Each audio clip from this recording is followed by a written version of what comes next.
one who believes in action rather than words in this case. I'll use an example that our friends in Britain would be very familiar with. We didn't depend actually on rhetoric about Article 5, an attack upon one is an attack upon all.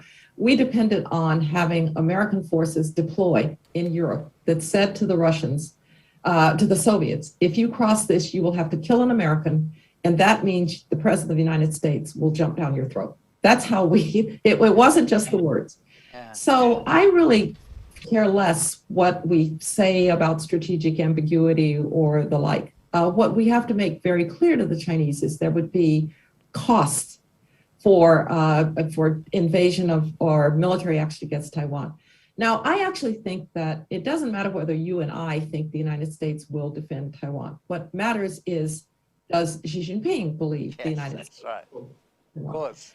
And I would say that there's enough ambiguity in their minds at this point that I wouldn't expect an amphibious landing against Taiwan. For one thing, we have trained, particularly over the last 20 years or so, the Taiwanese armed forces can't defeat the Chinese, but they can exact a price.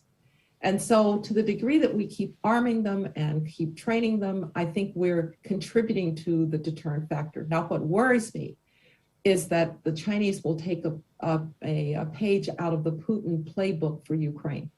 So it won't be, and I don't mean Crimea here, I mean Eastern Ukraine. It won't be a kind of all-out assault. It will be paramilitary forces that kind of penetrate the country, or in the case of Taiwan, the use of social media to sow discord. Maybe the cutting of a few underwater cables. Taiwan, after all, is an island country. You might get, of course, the problems with cybersecurity. There was a fist fight in the Taiwanese parliament a few weeks ago, and I kind of wondered to myself, that really happened between the people of Taiwan, or was that something that was provoked from the outside? So I could imagine instead just making trouble in Taiwan, making it hard to govern, trying then to strengthen pro-Beijing forces within Taiwan.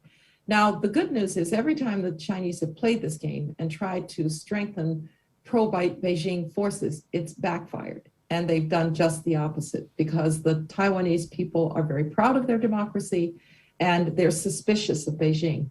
But look for Chinese activities that are more nuanced and smarter than just some kind of amphibious assault. I don't think they'll do that, but they could make a lot of trouble for Taiwan. And the problem there is you never cross a threshold at which the United States has to respond.